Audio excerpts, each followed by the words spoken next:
Hello friends, कैसे हो आप सब। आज का जो हमारा टॉपिक है चैप्टर 1 स्वतंत्रता के समय भारतीय अर्थव्यवस्था, जहाँ हम इसको कहते हैं Indian economy on the eve of independence. तो इसके बारे में हम आज डिस्कस करेंगे। चलो शुरू करते हैं चैप्टर।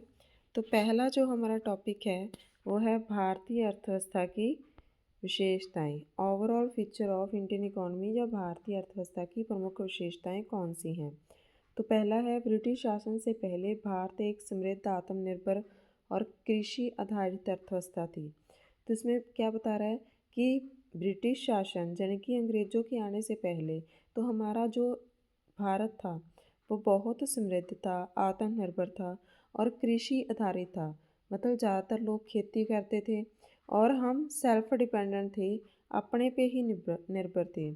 और दूसरा क्या बता रहा है ये कि समृद्ध थे, विशाल थे, डेवलप हो चुके थे। लेकिन औपनिवेशिक शासन के बाद यह गरीबी, पिछड़ेपन, निर्भरता की ओर चलेगी। लेकिन जैसे ही अंग्रेज़ों का आगमन हुआ तो हमारी जो अर्थव्यवस्था है वो क्या हो गई, गरीब हो गई, क्योंकि हमारी पर कैपिटा इनकम, प्रोडक्शन, वो सब कुछ कम हो रहा था। पिछड़ापन, ठीक है, और निर्भरता की ओर चली गई। मतलब हम दूसरे देशों पर निर्भर होगी। पहले हम दूसरे देशों को निर्यात करते थे, अब दूसरे देशों से ज़्यादा आयात करना शुरू कर दिया।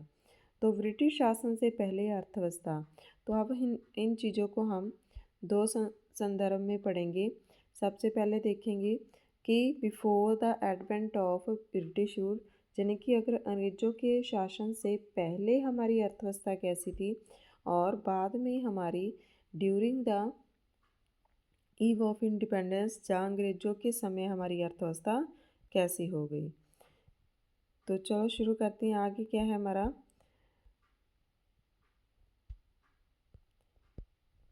समृद्ध। सबसे पहले इसके अंदर चाहे आप पैराग्राफ में भी लिख सकते हो, अगर आप चाहे तो हेडिंग बना के इसके अंदर आप लिख सकते हो। तो पहला क्या है, समृद्ध और आत्मनिर्भर। ये हमने ऑलरेडी पढ़ लिया है कि ये सेल्फ डिपेंडेंट थी, किसी और के ऊपर निर्भर नहीं थी, और समृद्ध थी। इसलिए भारत को सोने की चिड़िया भी कहा जाता है, क्योंकि इसके अंदर अपार धन संपन्नता थी। इसका मतलब क्या है कि हमारे पास प्राकृतिक सोर्स थे, प्राकृतिक संपदा थी, ठीक है। उस संपदा का हम प्रयोग करके हम वस्तुएं बनाते थे। जैसे हमारे पास क्या था कि हमारे पास कोयला है, पेट्रोल है, डीजल है, तो ये क्या होगी, हमारी प्राकृतिक संपदा है। और हमारे पास ज़्यादा से ज़्यादा प्रोडक्शन देने वाली, फसलें देने वाली, ठीक है, ज़्यादा से ज़्यादा हमारे पास क्या है, उपजाऊ मिट्टी है। तो ये क्या होगी, हमारी अपार संपदा हो गई। आगे नेक्स्ट है, कृषि प्रधान अर्थव्यवस्था थी। कृषि प्रधान कैसी अर्थव्यवस्था है। कृषि प्रधान का मतलब होता है कि जो लोग कृषि पर ही निर्भर करते हैं। अधिकांश लोग खेती पर निर्भर थे और कृषि तकनीकी रूप से उन्नत थी। कि बहुत सारे लोग हैं, 70 से प्लस पीपल्स हैं, वो किसके अंदर हैं, एग्रीकल्चर में हैं। तो ये कहता है कि एग्रीकल्चर जो हमारा था, जो कृषि थी हमारी, वो भी बहुत अच्छी थी। आगे है हमारा हस्तशिल्प एंड कुटीर उद्योग, यानी कि जो हमारे हाथों से बने हुए उद्योग हैं, हाथों से काम करने वाले उद्योग हैं, वो भी बड़े अच्छे थे। भारत के अंदर रेशम, सूती वस्त्र, धातु और मिट्टी के बर्तन पूरी दुनिया के अंदर फेमस थे। और हम क्या करते थे, इनका निर्यात करते थे, और निर्यात बहुत ज़्यादा थे और इम्पोर्ट क्या थे, हमारे बहुत कम थे। उसके बाद व्यापार एंड वाणिज्य अंतर था। व्यापार मतलब ट्रेड, ठीक है, हमारा डेवलप था। भारत का व्यापार एशिया, यूरोप और अफ्रीका तक फैला हुआ था। सोना चांदी और भारत में आयात होता था, क्योंकि भारत का व्यापार संतुलन अनुकूल था। तो इसमें ये बता रहे हैं कि भारत का जो व्यापार है वो बड़े बड़े जो कॉन्टिनेंट्स हैं, जो महाद्वीप हैं, उनके साथ होता था। एशिया के अंदर, यूरोप में, अफ्रीका में, तो बहुत दूर तक ये फैला हुआ था। सोना चांदी भारत में आयात होता था। ये सोना चांदी हम बाहर से ही आयात करते थे। क्यों आयात करते थे, क्योंकि हमारा जो व्यापार का संतुलन है वो अनुकूल था। हम बहुत सारे एक्सपोर्ट करते थे, जिससे जो मनी है, जो पैसा है, वो हमारे देश में आता था, उससे हम सोना और चांदी आयात कर लेते थे। लेकिन अब तो क्या है, कपड़ा, खाना वो भी हमें याद करना पड़ा। क्यों? क्योंकि इस ब्रिटिश शासन के दौरान हमारी जो अर्थव्यवस्था है वो बहुत ही ज़्यादा पिछड़ गई थी। ग्राम आधारित अर्थव्यवस्था। हमारी जो अर्थव्यवस्था है वो ग्राम आधारित है। ग्राम आर्थिक रूप से आत्मनिर्भर थे। उत्पादन और उपभोग स्थानीय स्तर पर होता था। तो कहते हैं कि हमारी अर्थव्यवस्था में क्या थे, ज़्यादातर लोग गांव में रहते थे और गांव में वो आत्मनिर्भर थे, खेती करते थे अपने जीवनों पे और उसको खुद ही उपभोग कर लेते थे। इसलिए जो वहाँ की अर्थव्यवस्था थी पहले से समृद्ध थी। लेकिन अंग्रेज़ों के आने के बाद उन्होंने क्या किया, कमर्शियलाइजेशन कर दिया कि जो हम फसलें अपने खाने के लिए उगाते थे अब उन्होंने मजबूर कर दिया कि आप हमारे, उनको क्या मिलता था, रॉ मटेरियल मिलता था, तो अपने हिसाब के अकॉर्डिंग उन्होंने कह दिया था कि फसलें उगाओ। तो आपको यहाँ तक समझ आ गया होगा आई होप। तो इसमें हमने पढ़ लिया कि जो हमारा ब्रिटिश शासन है, ब्रिटिश शासन में हमारी अर्थव्यवस्था आत्मनिर्भर, कृषि प्रधान, उद्योग भी विकसित थे, व्यापार भी अच्छा था हमारा, और जो हमारी अर्थव्यवस्था है वो गाँव के ऊपर निर्भर थी और हम किसी और पर निर्भर नहीं थे, आत्मनिर्भर थे। तो ये पहला टॉपिक हो गया हमारा।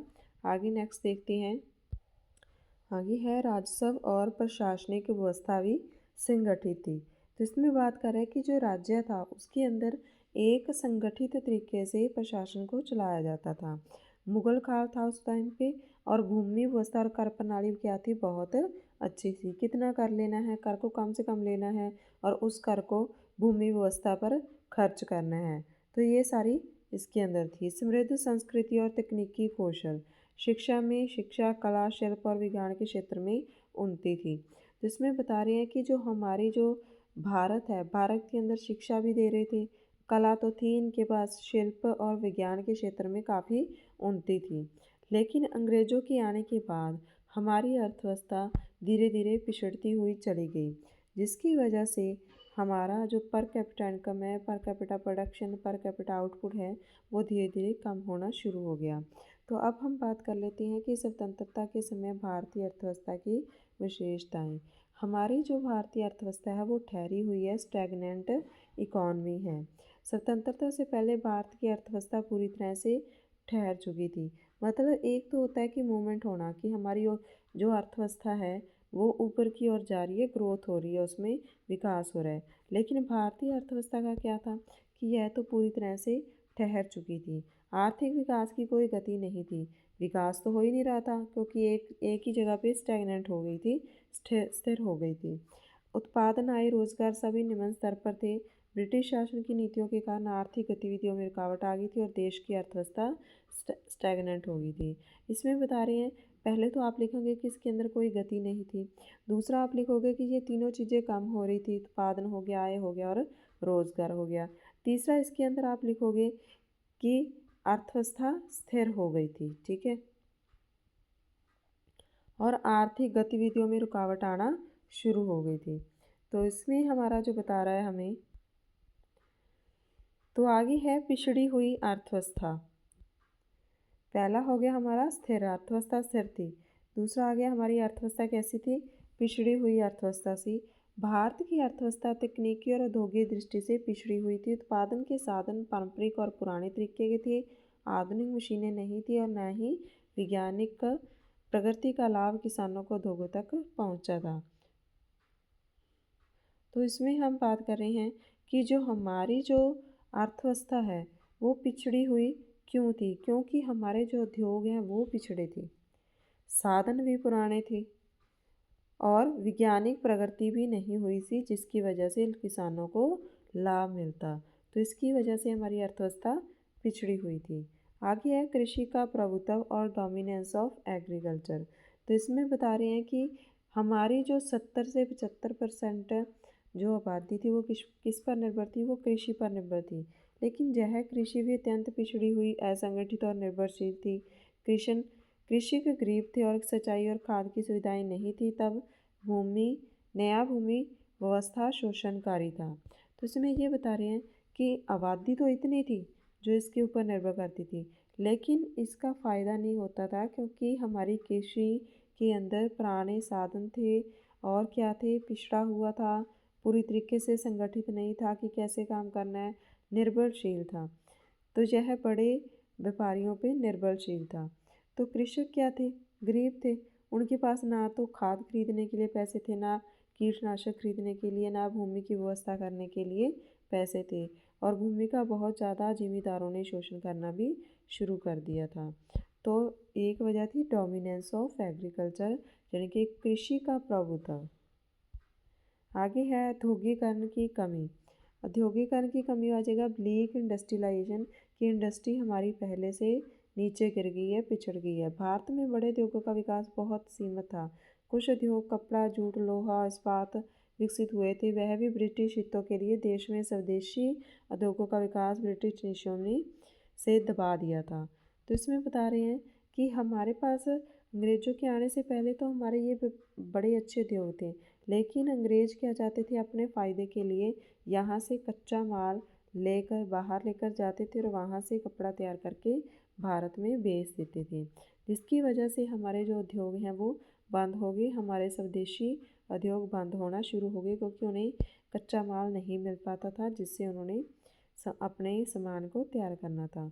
तो यह बता रहा है कि हमें ब्रिटिश हितों के लिए स्वदेशी उद्योगों का विकास क्या था, उन्होंने रोक दिया था या दबा दिया था कि हमें अपने उद्योगों को डेवलप करना है। इसलिए जो स्वदेशी उद्योग थे, कपड़ा, जूट और लौह इस्पात, इन सब को क्या कर दिया था, इन्होंने बंद कर दिया था।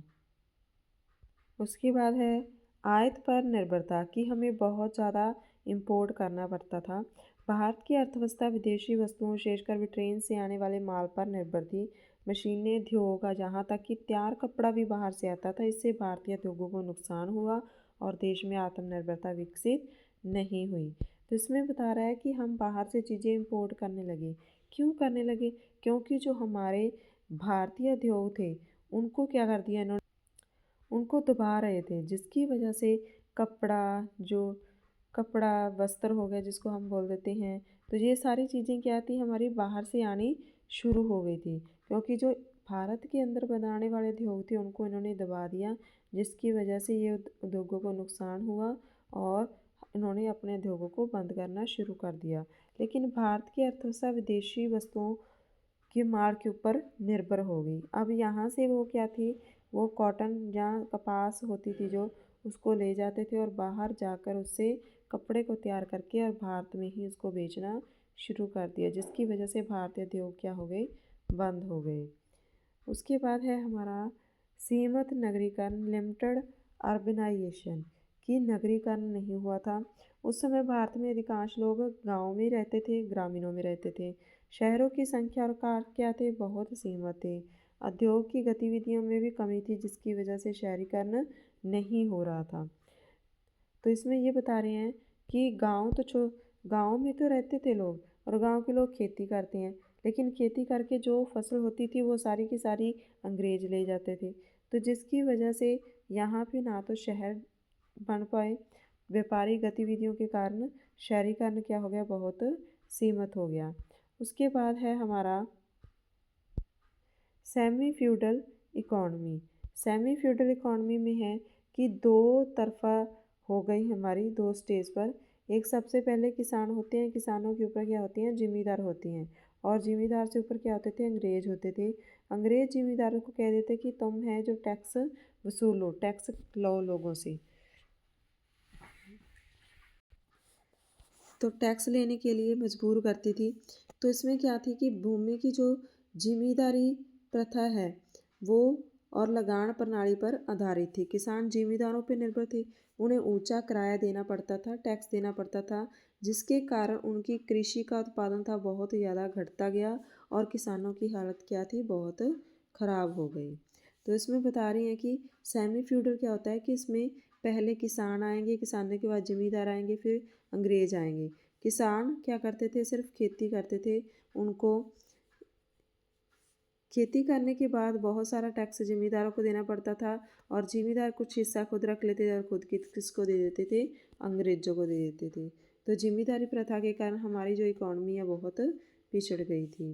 आगे है हमारा कंक्लूजन क्या आ जाएगा इसमें, कि स्वतंत्रता के समय भारतीय अर्थव्यवस्था की अत्यंत दयनीय स्थिति थी। यह बहुत ही ठहरी हुई, पिछड़ी और असमानता से भरी हुई थी, जो ब्रिटिश शासन की औपनिवेशिक नीतियों पर परिणाम थी। उसके बाद है स्वतंत्रता के समय भारत की कृषि की दशा। कि स्वतंत्रता के समय भारतीय कृषि की कैसी दशा थी? कम उत्पादन और कम उत्पादकता। तो सबसे पहले बता रहे हैं कि वहाँ पे जो हमारा उत्पादन होता था वो पहले से कम हो गया था। उत्पादकता पर हेक्टेयर कितनी प्रोडक्टिविटी या कितना उत्पादन हो रहा है तो वो भी हमारा कम होना शुरू हो गया था। स्वतंत्रता के समय भारत की कृषि पिछड़ी हुई थी, ये हमने पढ़ लिया है। खेती पर निर्भर थे, पुराने औजारों का प्रयोग करके खेती करते थे। सिंचाई की सुविधाएं भी सीमित थी, वैज्ञानिक खेती का ज्ञान नहीं था, कृषि जिसकी वजह से कृषि का उत्पादन पहले से गिरना शुरू हो गया। तो इसमें कौन कौन सी चीज़ें आएंगी? सबसे पहले आएंगे कि कृषि पिछड़ी हुई थी, ये हम बता देंगे। कृषि की पिछड़ी हुई थी, जो उनके पास हथियार थे वो भी पुराने थे, सिंचाई यानी कि पानी की सुविधाएं अच्छी नहीं थी, और जिसके कारण हमारी कृषि की उत्पादकता कम होनी शुरू हो गई। उसके बाद है नेक्स्ट, शोषणकारी भूमि व्यवस्था। ब्रिटिश शासन ने जिमींदारों, महसूलदारी, रैयतवाड़ी जैसी व्यवस्थाएं लागू की। इन व्यवस्थाओं में किसानों को ऊंचा लगान देना पड़ता था, जबकि उनके पास भूमि का कोई अधिकार नहीं था। जिमींदारों द्वारा शोषण के कारण किसानों की स्थिति दयनीय हो गई थी। तो इसमें ये बता रहे हैं कि जो जिमींदार थे और जो रैयतवाड़ी और महसूलदारी जो व्यवस्थाएं थी, ये किसानों से बहुत ऊंची लागत पर लगान लेती थी। जो लगान लेती थी, लेकिन भूमि तो उनकी नहीं थी, भूमि तो जिमींदारों की थी। और जिमींदार क्या थे? किसानों का बहुत ज़्यादा शोषण करते थे, जिसकी वजह से उनकी स्थिति क्या हो गई थी? दयनीय हो गई थी। आगे है कृषि का जबरन वाणिज्यकरण। तो कमर्शियलाइजेशन कर देना। इसका मतलब क्या है कि पहले हम जो फसलें उगाते थे, जैसे वीट हो गया, राइस हो गया, जिसको हम बोल देते हैं गेहूँ और चावल, तो ये फसलें उगाई जाती थी जो उनके खाने के लिए चाहिए थी। लेकिन जब से अंग्रेज आए तो उन्होंने कमर्शियलाइजेशन कर दिया। उन्होंने कहा था कि ये फसलें लगाओ आप, या तो आप नील लगाओ, कपास लगाओ, जूट लगाओ, या अफीम की खेती करो, जिसकी वजह से किसान ये वाले फसलें करने के लिए मजबूर हो गए। अब इन चीज़ों का जो कच्चा माल था वो विदेशों में भेज देते थे, और खाद्य फसलें क्या होने लगी? धीरे धीरे कम होनी शुरू हो गई और अकाल की स्थिति बढ़नी शुरू हो गई। अब देखो, ये कह रहे हैं कि अगर वो लोग खाद्य फसलें नहीं उगाएंगे तो जिसकी वजह से क्या हो जाएगा? धीरे धीरे हमारा उत्पादन गिर जाएगा और अकाल की स्थिति बन जाएगी। लेकिन अंग्रेजों को क्या था? अंग्रेज अपना ही फ़ायदा इसमें देख रहे थे। उन्होंने कहा कि कपास से वो कपड़ा तैयार करेंगे और उसको भारत में आके ही उसको बेचना शुरू कर देंगे। तो ब्रिटिश शासनों ने हमारी फसलों का कमर्शियलाइजेशन किया था। आगे है पूंजी निवेश की कमी। पूंजी निवेश में क्या है कि निवेश तो बहुत ही कम था, ना तो सिंचाई परियोजनाएं थी, ना खाद, बीज और मशीनें। कृषक गरीब होने के कारण आधुनिक साधनों का प्रयोग नहीं कर पाते थे, इससे उत्पादन कम होना शुरू हो गया। तो ये कह रहे हैं कि खेती के अंदर तो निवेश होता ही नहीं था, क्योंकि जो फसलें आती थी वो जिमींदार ले जाता था, और जो बचता था वो कृषक अपने भोग के लिए रख लेते थे। लेकिन उनके पास ना तो सिंचाई परियोजनाएं थी, न खाद था, न बीज थी, जिसकी वजह से क्या हुआ कि इनका निवेश गिरना शुरू हो गया। आगे है भूमिपति और कृषक के बीच दूरी। तो ये बता रहे हैं हमें कि भूमिपति और जो कृषक होता है उसमें क्या है? एक गैप बढ़ गया। भूमि का स्वामी जिमींदार और अमीर लोग होते थे। वास्तविक लोग में ये खेती नहीं करते थे। खेती किससे करवाते थे? किसानों से और मजदूरों से। लेकिन इससे किसानों में भूमि के प्रति लगाव नहीं था। अब हमें लगाव किससे होता है? जो चीज़ हमारी अपनी होती है। अब क्या है कि अमीर लोग क्या करते थे कि गरीबों को हायर कर लेते थे और उनको खेती करने के लिए मजबूर करते थे, जिसकी वजह से वो असुरक्षित महसूस करते थे। तो इसमें ये कह रहे हैं कि हम इन दोनों के बीच क्या है? दूरी बहुत ज़्यादा थी। ये लोग अमीर थे और ये लोग क्या थे? किसान क्या थे? गरीब थे। ये इनके पास मांगने के लिए जाते थे। ये डेवलप होते हुए भी इनमें क्या था कि ये किसानों को बहुत ज़्यादा शोषण करते थे। इस शोषण की वजह से किसानों का जो उत्पादन है वो धीरे धीरे बहुत ज़्यादा गिरना शुरू हो गया। उसके बाद है छोटे और खंडित जोतें। जनसंख्या अधिक होने पर और भूमि के विभाजन के कारण खेत छोटे छोटे टुकड़ों में बंट गए। तो ये कह रहा है कि जो खेत थे पहले जो बड़ा होता था, पहले एक ही होता था, अब इसको कई टुकड़ों में डिवाइड कर दिया। अब इसके छोटे छोटे टुकड़े हो गए और एक किसान को मान लो एक टुकड़ा ये दे दिया और एक टुकड़ा ये दे दिया। अब वह दोनों जगह पे अच्छी तरह से खेती नहीं कर पाएगा, क्योंकि उसकी खेती क्या थी, उसकी ज़मीन क्या थी, उसको टुकड़ों में बांट दिया और टुकड़ों में बांट दिया और छोटी और बिखरी हुई जोतें आधुनिक खेती संभव नहीं थी।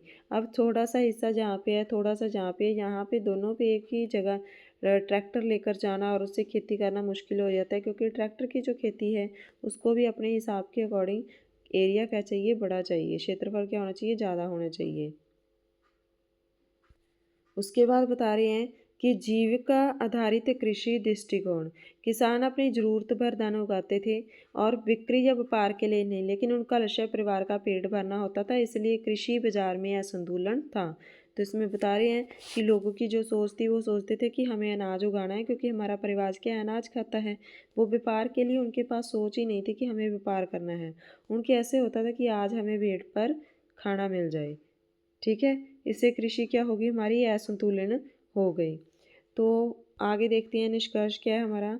स्वतंत्रता के समय भारत की कृषि का बहुत ज़्यादा शोषण हो रहा था, गरीब हो गई थी, पिछड़ेपन में चली गई थी, कम उत्पादन था और कम समान उत्पादन की वजह से भूमि वस्त्रा और जबरन वाणिज्यकरण भारतीय किसानों को आर्थिक रूप से बहुत कमज़ोर बना दिया।